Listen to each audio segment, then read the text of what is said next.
Hello again. Welcome to the Jake's Stuff YouTube channel.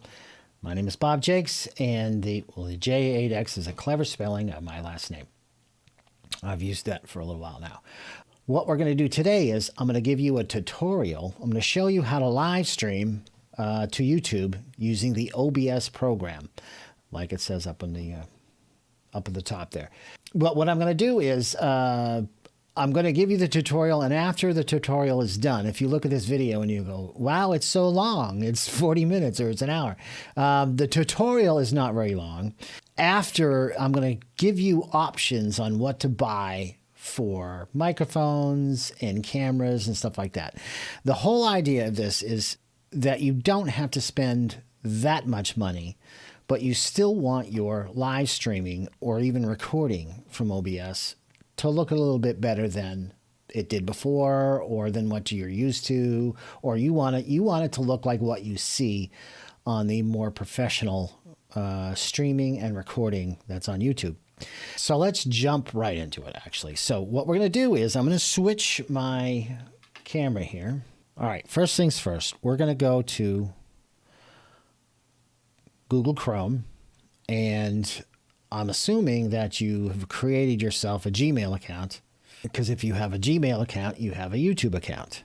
I have mine in my little icon up there. But before we do that, actually, what we're going to do is we're going to cover this part. We're going to look for OBS Studio, which I already did look for. It's in my search history. OBS Studio.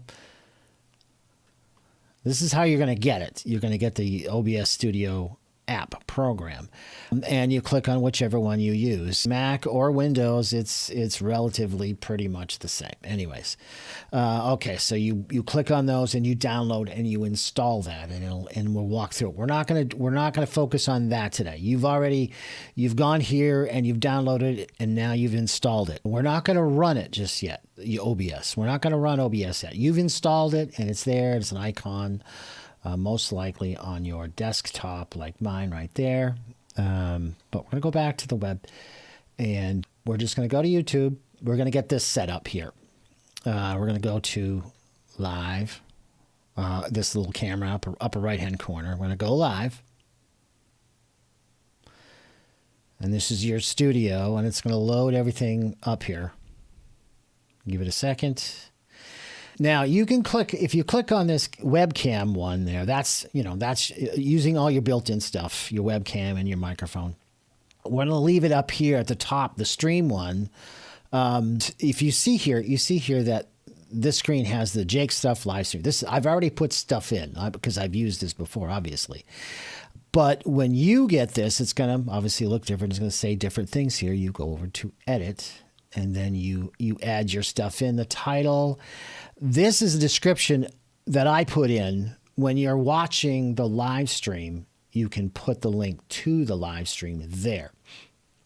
When you stop your live stream, this link here is null and void. It doesn't work anymore. So you can change that every time you start to live stream once you get that link, and I'll show you that.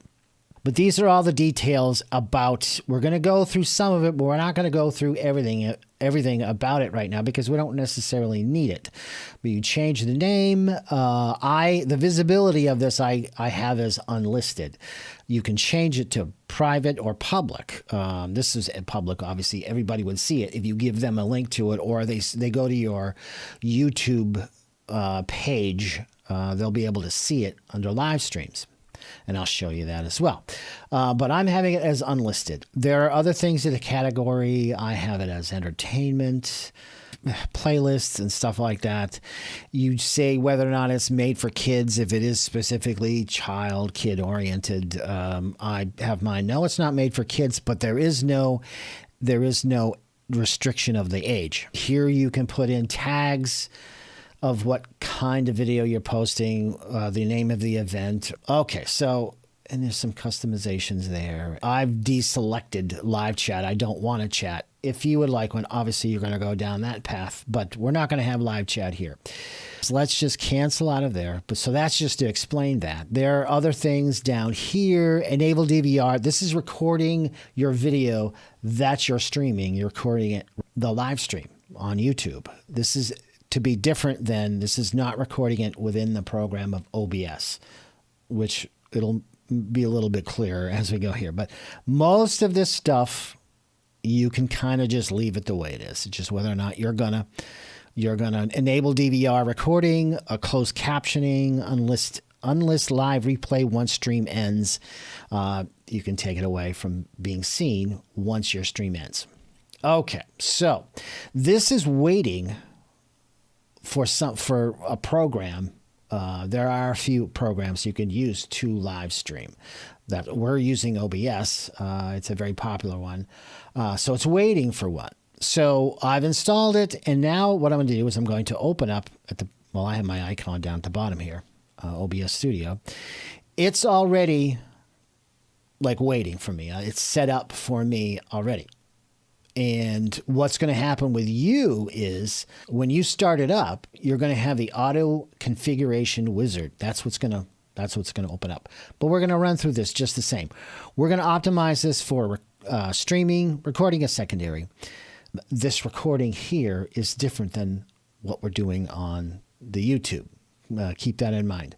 You can choose, if you choose other things will happen. But what we're doing is streaming. So we click on next. And what it wants here is usually the default is either 60 or 30 frames per second. We're going to go into same frames per second later too as well. So it knows that you're going to want this. On my computer, I'm going to want that. It's mostly the same for other people too.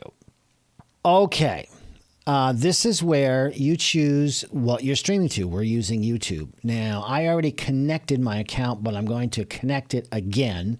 So you're going to connect your account, your YouTube account, your Gmail account. So we click that there.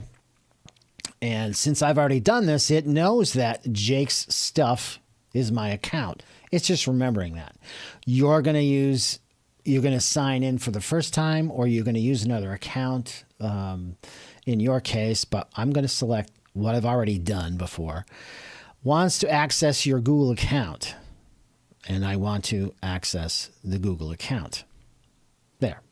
Now you can close this page.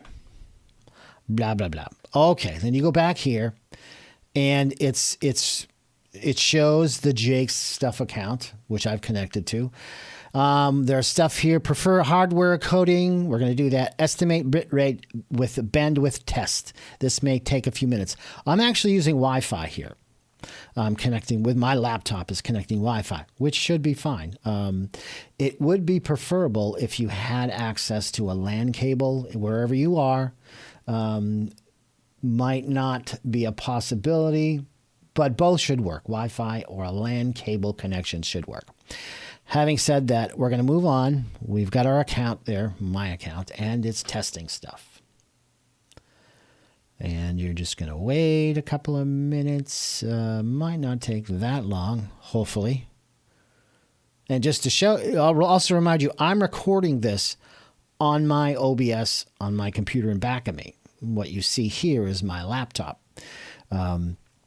which I feed into OBS, which we're going to go over that later as well. How the different ways that you can get into OBS to use multiple webcams and microphones and stuff like that. Okay, so it found here my settings here, which might be the same as yours, and it might not, but we're just going to go over a couple of things here. It knows my YouTube account. The video bitrate it found was 10,000, whatever. And it knows that I have hardware and NVENC. We're going to go over that stuff a little bit later, but stay with me here. This is it's not necessarily rocket science, but it may seem close to it. But it's just found all your hardware settings that you have on your OBS. Just see this. The recording quality is high quality, medium file size. All of this stuff seems rather standard when you do this yourself. It shows 60 frames per second, which is more or less standard. If you're streaming, you have the option to choose 30 frames per second when we go here. it might be a better option to do that, unless you want to be hardcore and you want the difference between 60 and 30 frames per second.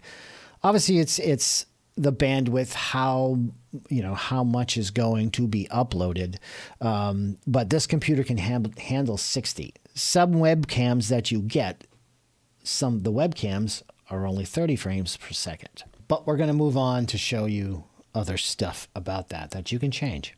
We're going to apply settings. This will pop up too. It's behind my little camera here, but basically it's telling you once a blah, blah, blah, is done. And I say blah, we can close this.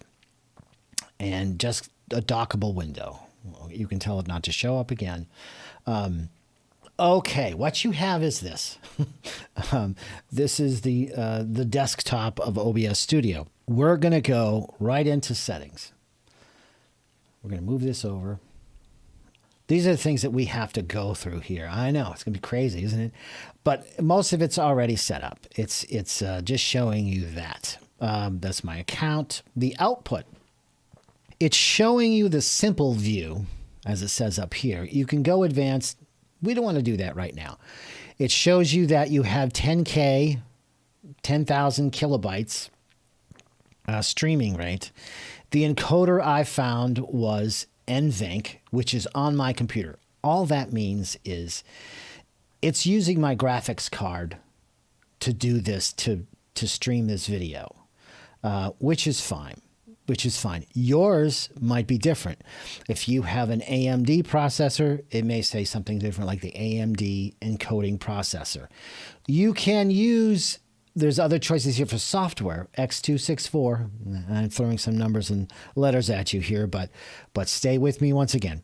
It just shows you what it's using. It found what I have. It may tell you to do software, which is good too, this one here. But if your computer isn't, whiz-bang powerful too much, it's going to use software. It may have that. So that's why for the encoder, just the point is to check here. You may have a different kind of hardware thing here. I don't use this. I use my NVENC, NVENC. Now, recording down here, the recording will cover this. This is the recording in OBS. This is not the recording that we're handling in the YouTube channel, live streaming in the YouTube channel. So what I've chosen here, my recording path is my video. You choose where you want to record this, even though we're covering this. The main reason why I want to cover recording in OBS right now is just to show you some stuff here. It's going to default to recording format MKV. That puts an extra step in the recording once you're done with this. That may make it more difficult to play that video once you recorded it and you're outside of OBS. But what you could do is down here, the encoder, you can change it to MP4. If you have a Mac, you can change it to MOV. You can change it to either one of those, but it's the flavor of video that either one is more familiar with. You can change, when you change it to MP4, it gives you an error message here, a warning. It's saying if you're recording this and you have a power loss, I'm paraphrasing it. If you're recording it and you have a power loss, for whatever reason, the file size will be corrupt. The file will be corrupt if you use this kind of video here. That's fine. Chances are, most likely, it won't crash. But the point is, it would really like you to record MKV. I have never had a problem. I'm using MP4 because I put that video in a video editor. The MKV is a little bit more steps to follow if I'm going there. So I'm just automatically going to switch this to MP4 just so we can move on for you. But anyways, okay, so we have that, and I'm going to click OK. Oh, no, I'm not going to click on OK yet. I'm going to click on audio. This is where you're going to choose your audio input, what you're going to record with, what you're going to stream through, this OBS program out to the live stream. This is using a microphone, my built-in microphone on my laptop. Your desktop audio is default. If there are other devices that you're going to plug in, which you're probably going to plug them in later, you're going to add them to this. I don't have other ones plugged in. And we're going to switch to video. This next one here is the common FPS values, frames per second values. It found 60 frames per second. My computer can handle that. I recommend for live streaming, I recommend 30 frames per second. It's a good generic number. It's less overhead on your computer. Unless you want to go full bore 60 frames per second, you want it to look good. It actually will look more like videotape when you stream that way. Your computer should be able to handle it, but this actually takes some of that stress away. A little bit of it. There are other details about that I'm not going into. It isn't necessary to go into them right now. But I recommend 30 frames per second is the bottom line. Your mileage may vary, and you may choose something else. And some other people, when they do their tutorials, may choose 60 as well. That sounds like a disclaimer. It is a bit, but 30 frames per second, I feel, is good for streaming. So click OK. We're almost done with that part. You see the bouncy thing down at the bottom there. It already knows I have my microphone plugged in. When you plug other microphones or sound devices in, you're going to have to make sure that they actually work. This is the other fun part of OBS. I click on the little gear shift here. Go to Advanced Audio Properties, and my mic is set to monitor off. Whether or not you see it there, it's a little strange thing here about OBS, but what you want to do is you want to change this monitor and output. It's about how it's going to record your video, record the sound for your video. And when you change it to monitor and output, it looks exactly the same. You don't want to monitor your desktop audio. That's like the little thing down here. I'm pointing to the sound tab in the lower.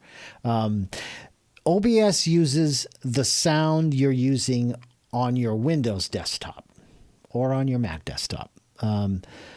So if it uses both, when you're in the program, if it uses the desktop audio and the audio, it's the same sound thing. If you're using the same thing for the Windows and the OBS, you're first of all going to get an echo that you don't want. You're going to hear a little bit of it no matter what, if you're hearing through your earphones. I have those here that I use, and there is a bit of an echo I hear either between my voice and what you're hearing through your headphones. I have these little headphones here, which I'll talk about later. The point is, mute the desktop audio. I have that muted here. You see this, my microphone is working. But what you want to do after anything you change in the audio, go in, exit OBS, and go back in, because then that restarts the audio. If you can't hear a microphone once you added it to your sound settings here and you still can't hear it, if you add a microphone here and you still can't hear it, exit OBS and go back into it. I don't know if it's a bug or a feature. I don't know if it's a bad thing or it's just what it does. So that's just to cover that. And if you add an audio device and you go back to Advanced Audio Properties, it'll be listed here, and you're going to switch it to monitor and output. That's the point. That's the whole point there, is to get your sound working. And you can have multiple USB audio inputs running at the same time. There may be a little bit of delay between those, but it should work. Okay, so we've covered settings and sound, and we're almost there. I just want to explain more about what you can do with OBS as far as video. We've covered the audio because we were right there. We covered the settings for video. Now we're going to cover what we have for video. Okay, so first of all, down in this part here is the scenes. These are like pages, that you can have different pages to add things to. The first scene is already given to you, scene, and then if you click another one, you click scene 2. You can name this anything you want, but we have 2 scenes now, scene 1 and scene 2. So scene 1, we're going to add something. We're going to click on the plus there, and we're not going over every single thing here. I'm just showing you the main things you're going to add. The biggest one is video capture device, and we're going to create a new video capture device. The one I'm going to choose is I have the USB live camera, but there's also my built-in webcam on my laptop is this. It's that one. Okay, we're going to add the other one too, but the device default, most of the time you're going to want custom. Change the resolution frames per second to custom. And this webcam can only handle 1280 by 720. It's just a detail on what it can handle. Match output frames per second. Okay, cool. There are other settings here that you can go into. Definitely Google them. Definitely go on to YouTube, see if there are any other specific videos about them. But we're getting you we're getting the cameras working now, and most of the default settings are good. But most of the time, you want to change the resolution frames per second type to custom, and then change these settings here, like I just did. So click on OK, and say I have this camera is not the greatest. It's the one, my webcam is not the greatest for this. Okay, so I have that webcam in this page, and then I'm going to add another one, video capture device, and the video capture device 2. And this is the USB live camera. Bingo, bango. So I chose that one. It's already plugged in. I've already plugged this in. And I'm going to go over to custom here again. Then this one will do 1920 by 1080, and we can choose match output frames per second. If you have a webcam that doesn't do that, if you're choosing 60 frames per second and your webcam only does 30, you can still leave it to match output. It's just going to do whatever it can. But you can be more specific by either selecting 30 or 60. This one is 30 frames per second, so I can actually just change it to that. Okay, so there's that webcam, and if you notice that I'm actually resizing, I'm grabbing the corner, which is what I did before, but I didn't explain it. I grabbed the corner of it and I resized that video. So this is an example. If you had 2 cameras and they both weren't, focused on me, you would have the other camera focused on something else. But I have 2 cameras here, like Big Time Studios, and this scene here has got nothing in it. But we're working with this scene. This is just to show you what your options are. Okay, so we have 2 cameras, and we're going to add something else here. We're going to add text GDI, call it that, create new, and this is where you adding text to this box here creates it over here. You can change your font and all other stuff here, but I'm just showing you what you can add, and you can just change the colors and all that other stuff. So we've got sound, a couple of cameras, got some text. If you add other stuff, this is where it gets more, involved, where you can when you add, you can add a picture, an image, you can call it whatever it is. We're not going to do that right now, but this is where you can add a picture that you have saved on this computer. You can have it as a background to take away the black background that you got here, or whatever you need to. You can put that. You can put a picture on another page. You can switch to it, and matter of fact, I can add my camera, the same camera, add the existing, I'm choosing this existing one here, and I can add that to it, and I can do that. So you've got two different pages. You can keep adding pages to that. And then notice my laptop's is making my camera shaky here. But basically, that's the idea. We have some stuff that we can put in. That's why this OBS is really cool. And you can stream with this. The point of this is we can stream with this OBS. What you see here, we're going to go scene 3, and we can move scene 3 up here. Whatever your scene, your first scene can be. They can be in any order too. What I was just going to say that this could be an image you created that says, stay tuned for live broadcast, which has been done many times by me before. We can stop here with this, with the OBS, to show you where we can continue with the live stream. I know we've spent a bit of time on the OBS, but it's just to show you how you can use it. Okay, so let's go back to the web. This is waiting for it now. This is waiting, and it knows, since I connected OBS, the account, so OBS knows that we're going to start, well, when we tell it to start streaming, it'll know. YouTube's waiting for it. So let's go back here. Manage broadcasts. It already has my setup, my profile here. So I select it, select broadcast, and start streaming. And we go back, and this hopefully will start streaming. It's streaming now. It's streaming now what I have on my OBS.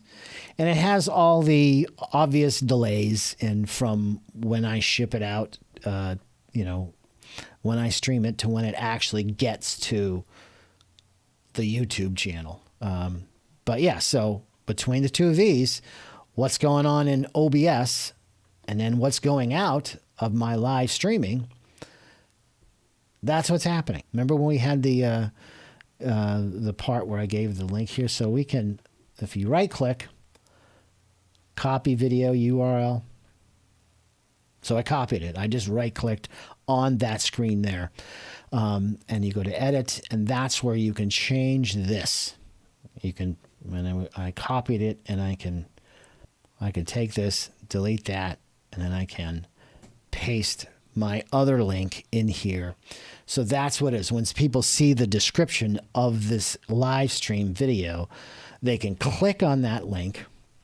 And actually, if we go out here to, and let's just go to YouTube once again. And when you go to your videos and you click on live, it's right here. It's unlisted, but it's going on right here. If I click on that link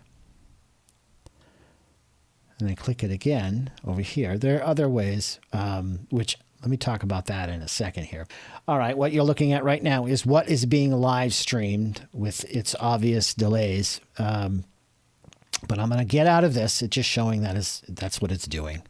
The thing I wanted to add here is the fact that there are many icons and buttons to push that are different and not the same as what. You may get there a different way than you may discover a different, or you may be watching a tutorial, which I really encourage that, watching another tutorial about this, and it'll show you a different way of getting to the same place. Yes, that's what you do.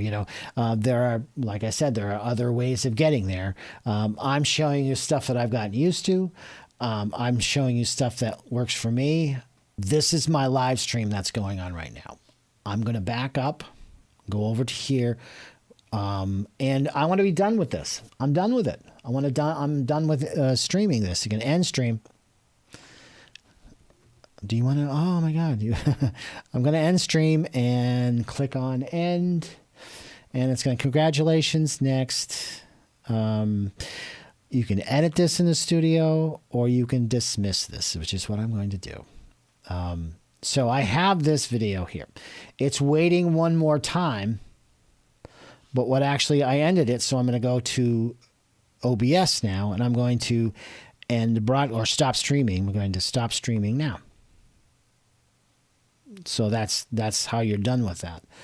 We're going to go back to here, and we're going to go to this video that I live streamed is still here. This is where it can either be public or private. It's still obviously private now, but I'm just going to select it, and I'm going to go, I clicked over there, I'm going to go over here, and I'm going to delete forever. I'm done with it. I understand, and all that stuff there. I can't delete forever. You might not want to, obviously. Yours might change. If it's public, it's going to be viewable there. Say you do a whole video, you record a whole video that you've live streamed. Well, what you can do is you can download this video here instead of deleting it, what I'm doing. You can download this video, edit it, cut out stuff that you didn't want, and then re-upload it to your channel. But it shows you, it's going to show you, if you do this a number of times, it's going to show you all your live streams that you've uploaded to YouTube. So I'm just going to leave this here, let it do that. Let it do its thing here. So basically, that's what it's all about as far as streaming, live streaming. So we'll go back to the big screen here for my cool logo at the top there. But yeah, once again, I thank you for watching my video. And like I said, go to other videos to learn, to learn all about this. I really encourage it. It's actually pretty cool. It's very interesting. The next part, let's show you some hardware. And I'm going to pop up the screen here, the browser screen, and I'm adjusting the brightness on my webcam here. The screen, my little webcam screen is small, so that's fine, whatever. It's because obviously I opened up a web page that is all white, basically, background. So here we go. Let's start with this right here. This face cam, the Elgato face cam, is basically kind of what you want to shoot for. If you want a really, really good webcam, and it does it's multi-purpose. It's not just at your face, but it's for distance as well. If you're not just doing a webcam something, if you're doing an event, once again, this is to bring up your game. If you're going to have an event or whatever, that you want a better camera. The Elgato Facecam is. I don't own this. I don't recommend it. Well, I do recommend it, but I don't recommend it in terms of, you should buy this. This is what you're going to find if you're looking for them. There are other brands as well. And maybe with the power of editing, I'll put in, there's the Logitech Brio, it's a 4K webcam. But the reason I'm showing you this is pretty much what is very popular right now. And it probably will be for a while. Elgato has a lot of great stuff, other things that you can get as well, microphones and such. I wanted to show you this also with the US dollar. I'm going to show you Amazon right now. I'm going to show you stuff that is in either euros or dollars. This camera here also, it's still rather expensive, relatively speaking, for just a webcam. So if this is not what you're looking for, this brings your game up as far as having a really good camera for doing an event or a close-up webcam. The other one that is, I'm going to work my way across here, but for other stuff. Okay, so the Logitech StreamCam, and this it's showing right now, showing at $109, which is just under 100 euros. I want to tell you this. I got this here. This was up the same price as the Elgato, but but the price has steadily gone down. And I'll tell you why. It probably has in a second here, but yeah, this right now is 108. I got it for like I started to say, I got it for a stupid deal for 50 euros. This was I believe this was the gift card that I got. So I bought it. And this is another one of great reviews. So I chose this one obviously because it was such a good deal. But I'm going to tell you right now, the thing about webcams, or if you're recording and all of this stuff, which we've gone over this earlier, you want at least a camera that can handle 1080p at 60 frames per second. And to reiterate this, to talk about it more, this is what you want to shoot for in the quality of your camera. If you don't shoot or stream at 60 frames per second, you're probably going to stream at 30 frames per second, but your camera needs to be able to handle 60 frames per second, because you might want to record videos like what I'm doing right now. I'm recording this at 60 frames per second because I'm not streaming it. You can stream it at 60 frames per second, but 30 frames per second, obviously, is less taxing on your computer when you are streaming it. Lots of computers can handle that. And I'm gonna edit a lot of what I just said because stumbling with the words and stuff like that. But that's what you want to shoot for. Which the other reason why I'm bringing that up is I got this camera, and I found out after I got this camera that it does 60 frames per second, but only on a computer that has an Intel processor on it. An AMD processor, it only does 30 frames per second, which it's fun. It's a really good camera. I just didn't expect it. I did not. It doesn't say here. It doesn't say here 60 frames per second. Except if you have an AMD processor. This works 60 frames per second on my laptop, but my computer, my whiz-bang computer, desktop computer, which I'm recording this on, only does 30 frames per second. This is a bit of it's a bit of a circle here to end up talking about.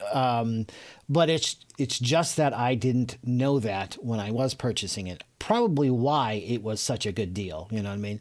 And also, the thing about this camera, if I can zoom in on it, is the fact that it's USB-C, which I knew that, and I bought it just the same. I have USB-C on my computers. So you just need to make sure you're aware of that fact. If your computer does or does not have a USB-C, it's the small USB connector. You can get a USB-C to USB 3 size, small to big adapter, if you want. But this is just it was because it was such a good deal that I got this. And it was up there, people suggesting the Elgato, and they're also suggesting the Logitech StreamCam. It might be something that you want.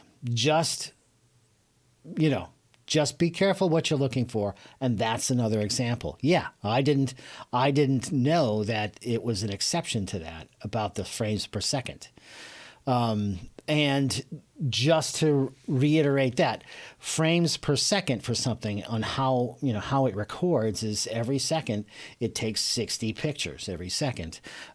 Just to go way back, if you're confused about what does that mean, why is that good, and it all has to do with the recording, like in this with OBS that I'm using, and other programs, and video that you shoot. If you shoot a video, in 30 frames per second, and then you have a project, oh wait, I needed to do it in 60 frames per second, you have to convert the video and all of this stuff. I know, and we're getting off.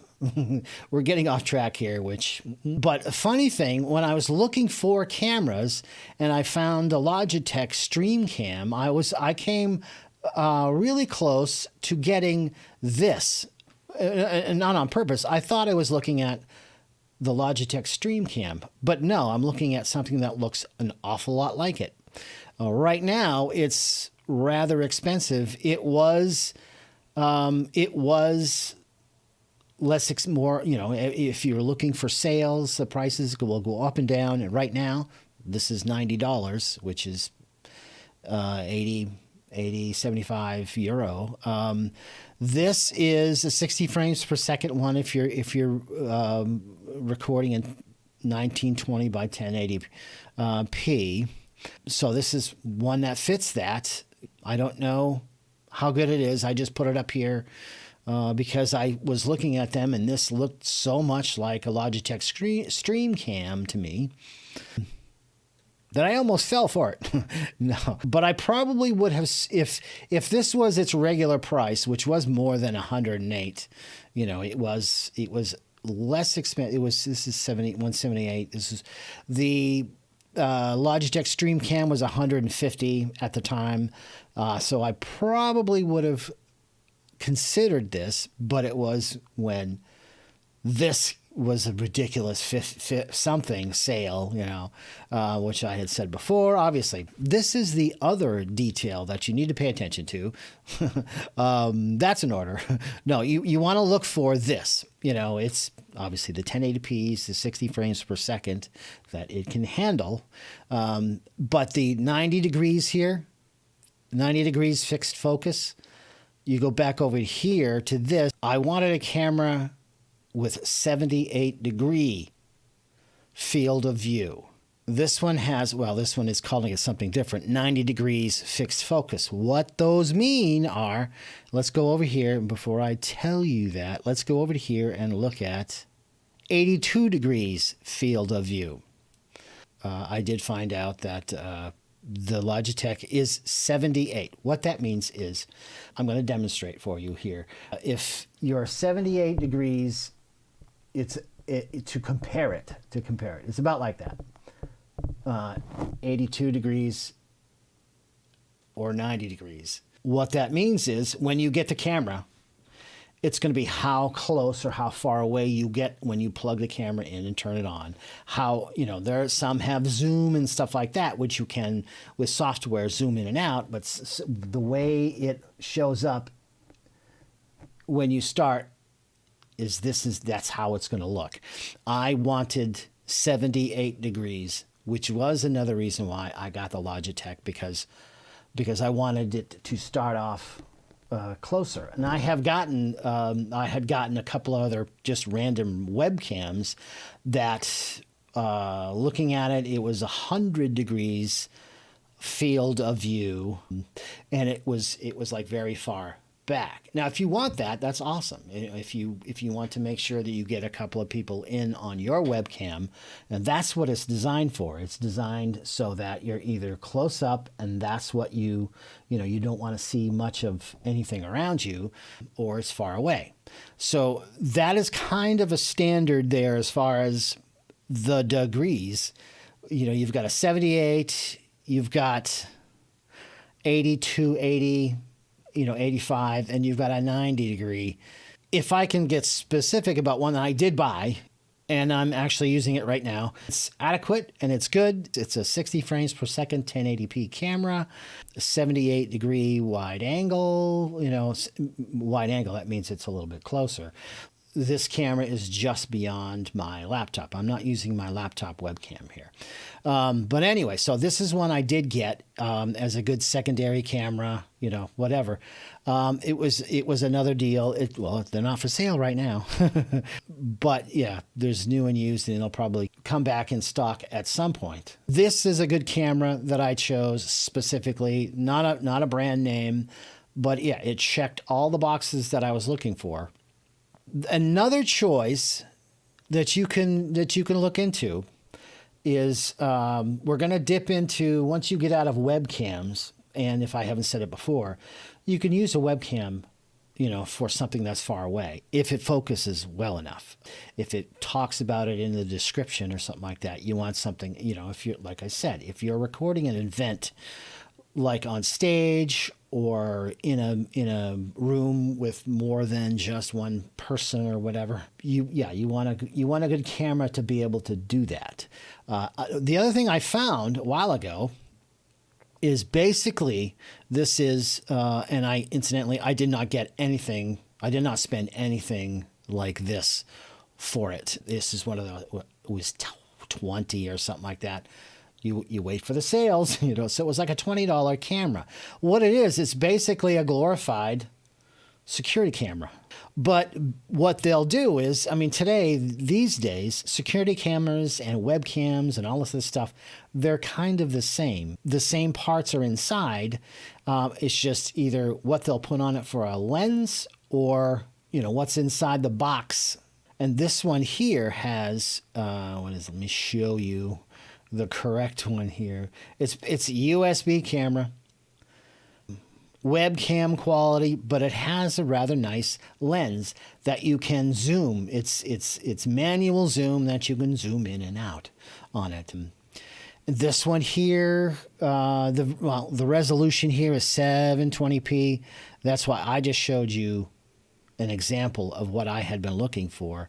And also, to be more specific about it, yeah, see, this is showing a 720p camera. You want a 1080p. I actually got the camera on eBay. I did not get it on Amazon because that's why it was imported. And that's why it also was very, very inexpensive. But depending on what you want, what you're looking for, this is going to kind of be. There are many brands that make this kind of thing. So this is why I'm over explaining it. This is another good option for you. If you want to get something like this, to be able to zoom in and out, you can have just, the fact that if you're running two cameras into OBS, one can be set whatever the one webcam is, and then you can use this to zoom in and out and switch between the two. This is a good option. The other next step up that you can get into is a real live DSLR camera. I just picked Panasonic because of the price, $300, $400. I have euro here, 300 euro, 400 euro, but you get the idea. In that ballpark is going to be a DSLR camera that you can go out USB and record that way, not just, record on the camera, go out of the camera and into your OBS, your program or other program that you use. But this is the one that people are using, this kind of camera, or what is being used. When you see the YouTube channels and the professionals, this is the kind of camera they're using. And they're using even crazier cameras that shoot in 4K. And it just all goes right down to, YouTube size, but they still will shoot in 4K. Video. That's the quality. It's bigger than 1080p. You've got 720p, you've got 1080p, and then you've got 4K. The video size, the resolution, the clarity of the video is really good. So they'll knock it down anyways. But you're shooting in a good resolution. This one is 4K 30p, 30 frames per second, 30p. And if I had not said it before, recording in 24p, you can use that with most cameras as well to record something that looks like film. It mimics film, and you have a setting for that in OBS as well. No matter what your camera frames per second is, the end result can be 24 frames per second. You can edit the video in whatever, and then output it to 24 frames per second. But basically, here you go. This is a good example of the kind of cameras that we have out there for that next step up.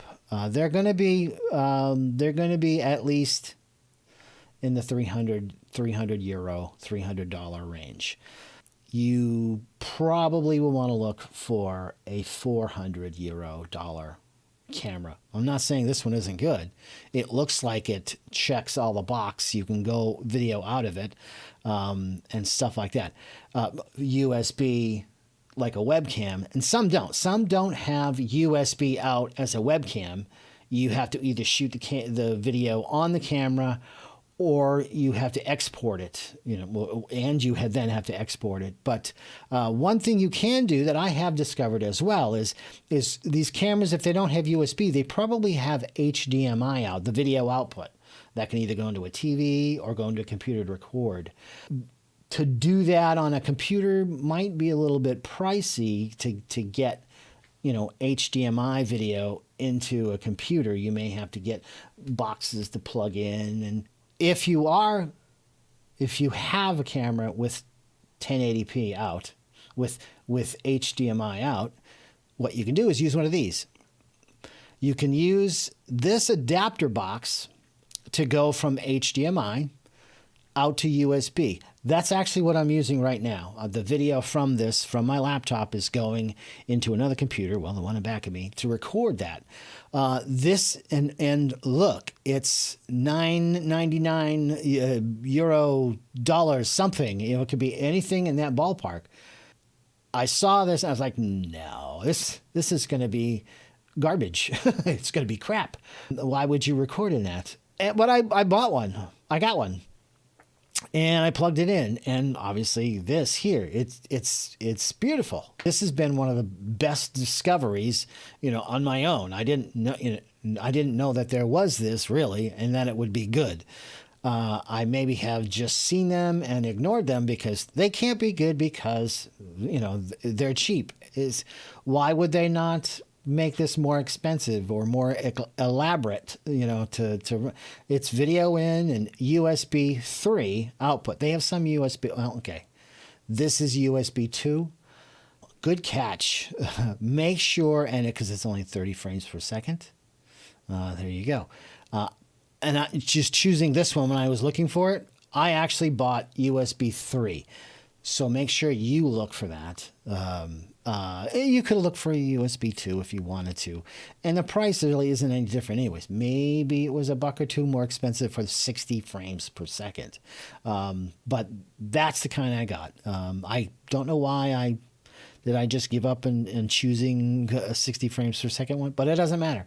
It doesn't matter. These are great. It's specifically it's for lots of things. I'll show you all for gaming, teaching, video conferencing, live broadcasting, but it's in case you have a DSLR camera at home, and you look at it and it's got a little HDMI jack on it, and you can go out of that, or a camcorder. Some camcorders will have HDMI out of that. You could use that to go video out of that, and it looks awesome because it's got a better lens. And that's the whole thing with this. To go there for a minute, is the lens. It's the lens in these things. They don't really have a webcam that has a lens like that. This is just not really what it's for anyways. I have seen a couple of them, webcams with like a big honking lens on it. They're still pretty pricey, but it's a little bit beyond the scope of what I'm giving you, for examples here. They're, like I was saying before, they're maybe not suggestions of what I think you should buy. It's just what's out there and the better stuff, and examples of what I have bought myself. Okay, moving on from that, if I didn't explain that enough, sound, audio, recording sound, how you're going to record your sound and stuff like that. They have very good microphones. A very popular brand is Rode. There are many brands out there, and I'll give you some more examples. But you kind of want a better microphone because you're not just going to use your microphone to record, like I've got a microphone right here. You want to record an event, like I was talking about, an event on a stage or in a bigger, area that you want to catch everybody and you want it to sound good. I can stick up, a lapel microphone and you'll hear it. I can stick up, just a regular USB microphone but how good is that going to be? This is an example of a better microphone. This is it's 142 something or whatever euros. That's what a lot of people get. This is very popular. If you can't spend as much, you can get that little, you can get a little microphone, a Rode microphone like this. It's a mini version. I did not get one of these. I'm giving you examples here like I was saying, of things that could do, multiple, close and far away kind of microphones. They do good, as far as that goes. This microphone here is, it's just a microphone for vocal up close. Another one of the Blue microphones, this Yeti kind, is a very popular one. Obviously, it says Amazon's choice here. They have less expensive versions of this one as well.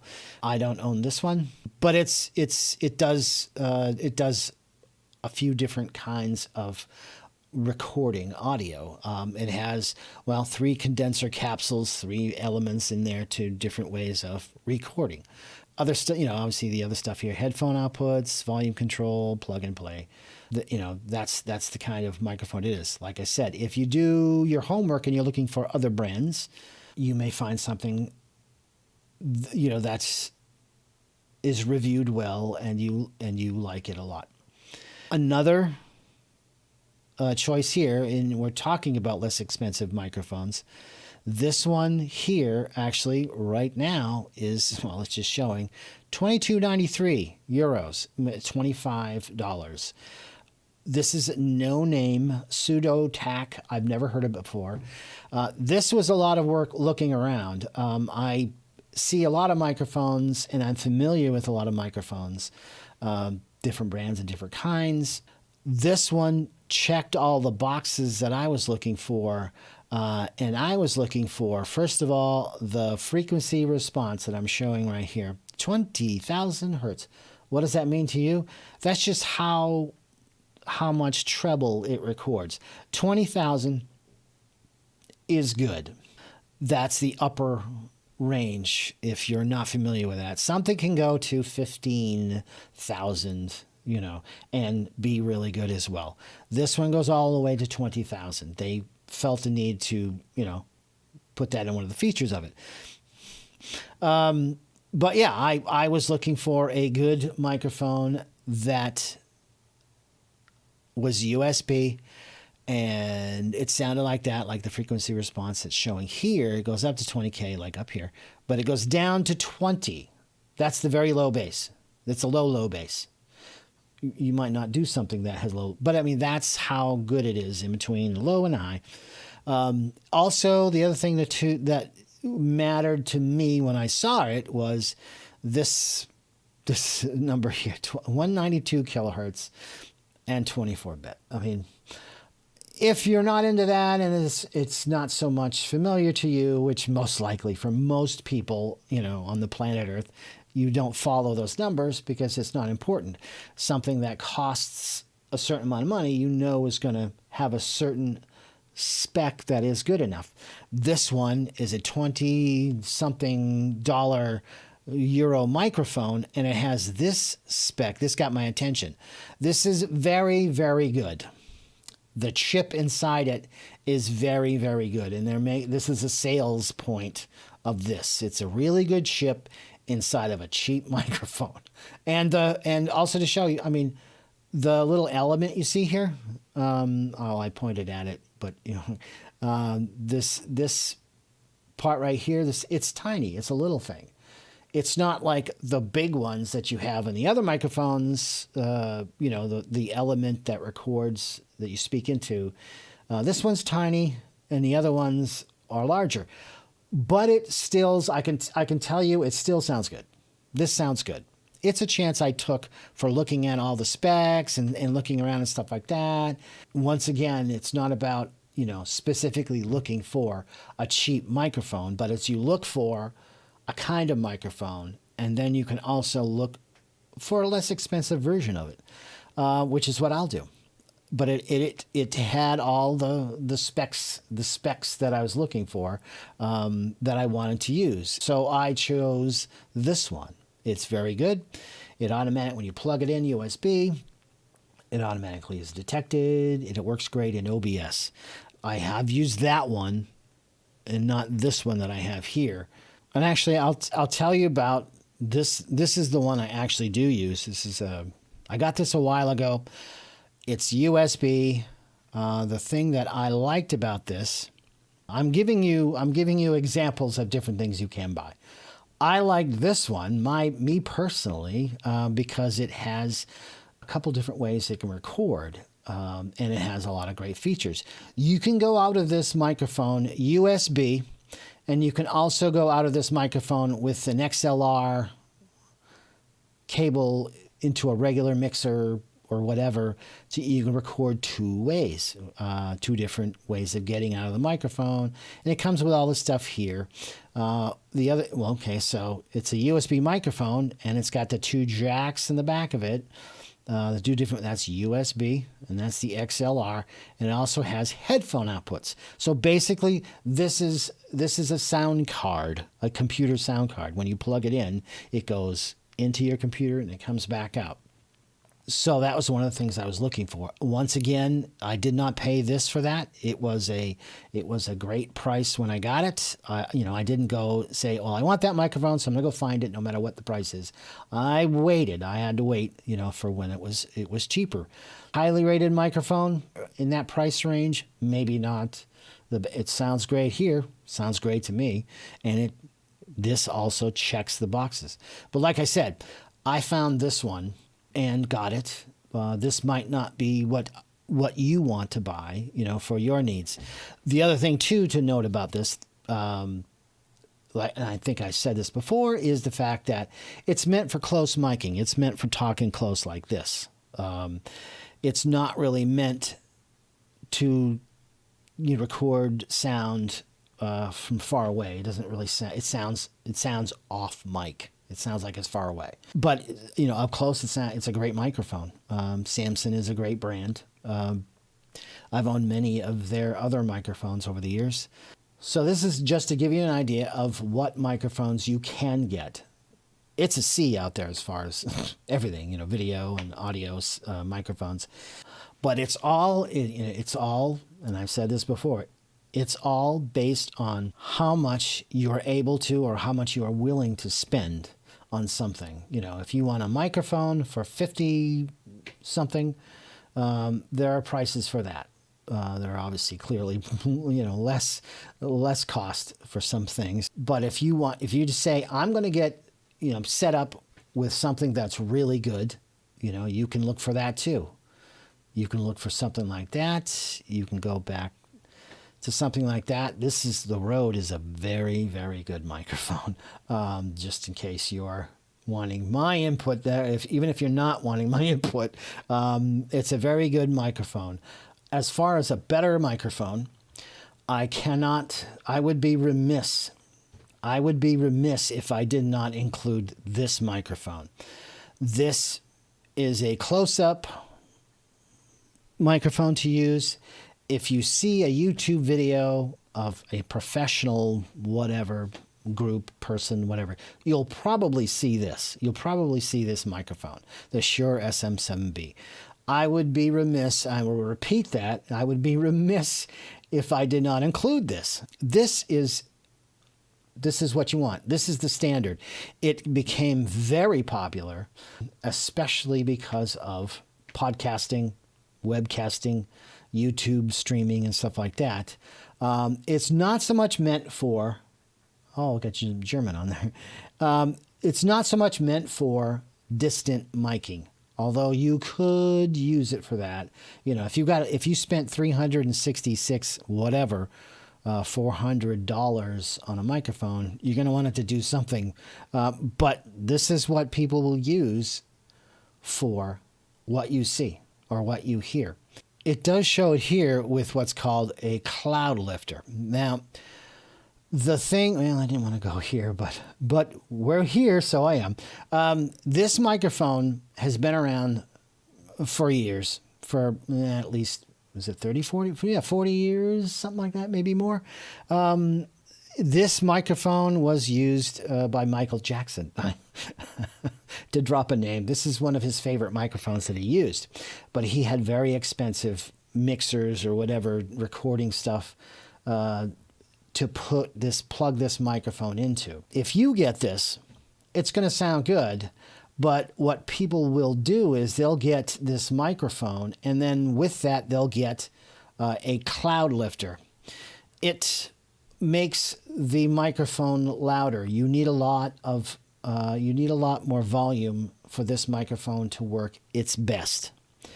So this cloud lifter is very popular to use with this microphone. It boosts it a little bit more.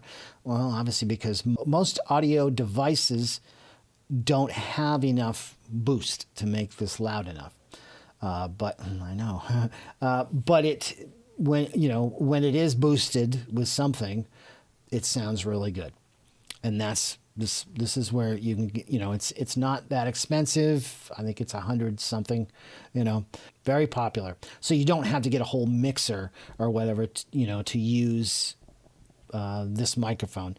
I did want to show you an option that if the SM7B is a little expensive, a little bit too expensive for your use or taste or whatever, they have the other one here. They have this one here that's the Shure MV7. It was created to be as good as the SM7B in their opinion, but it costs less, and it's for obviously it says here the podcasting. It's a USB microphone, but it's the same kind of microphone. I actually want this one. I want to get this one. It's one that I would like to get. Like the SM7B, it's a dynamic microphone, but this one has the two ways of going out. It's much like the microphone that I use here. It's USB and XLR, so you can use it into a mixer. As well as going USB into your computer. The funny thing is, okay, now it shows it here for €229. I'm just showing a European Amazon page here. The price goes up and down. US numbers, it's the same value, but the US numbers might be $250. But I've seen it go down to $225, $220, in that area of the dollars. What I found odd, though, was the silver version of this is less expensive than the black version. I don't know why. I don't know why they, and the US dollar version is less expensive as well. So I'm probably, when I can get it, I'm probably going to get the silver version. I don't understand why the price is different for the different color. They have the MV7X. It's a different one. It's less expensive from that. I'm not quite as familiar with it, but it's even cheaper than the other one. But I mean, anything Shure is pretty much, it's going to get you there, and it's going to be, I don't doubt that this one is really good. Just as good as any of the other Shure products that are, it might be the sound preference for you. How is it going to sound? And is there a MV7X silver that's less expensive? But okay, so that adds to the SM7B. And with all these options as far as how to get your sound into your computer, if you want multiple sources, we talked about being able to put multiple, at least 2 or 3 USB microphones into your computer. But a better way of doing that is to use like a mixer like this. This mixer here has all of these mic inputs and all of these, if you're new to it, if you're more familiar with this, this is a good mixer. But it can also go USB out into your computer. So it mixes all of these microphone inputs, which is what you see, the XLR jacks there. All these mic inputs, these are bigger. You can get them with more inputs and other brands too. But this is a popular option. It's also fairly inexpensive, fairly cheap. This one here is €159. The price might be the same, $159, the dollars, $159 in the US. It just depends on how much they're selling it for. This is to give you an example. So you want more than 1 or 2 inputs. You want other stuff to go into it, like, you know, whatever other sound device that you have. The point here is that this is one way to do it. Another way to do it. We're going to talk about Behringer. If I haven't brought this name up before, I'm going to bring it up again. Behringer's reputation was not that good. You may hear that. If you're not, if you're not familiar with for audio stuff, like in the past, or there was a time where Behringer didn't make good products. But I think over the years, they pretty much earned back that reputation because their products are good now. It has to do with quality control. But they've had to overcome that, and which is good. They wanted to overcome their reputation and, getting stuff and it being broken or not last very long. Behringer mixers are really good now, More of a personal opinion of the experience that I've had, Some of the stuff is still junk.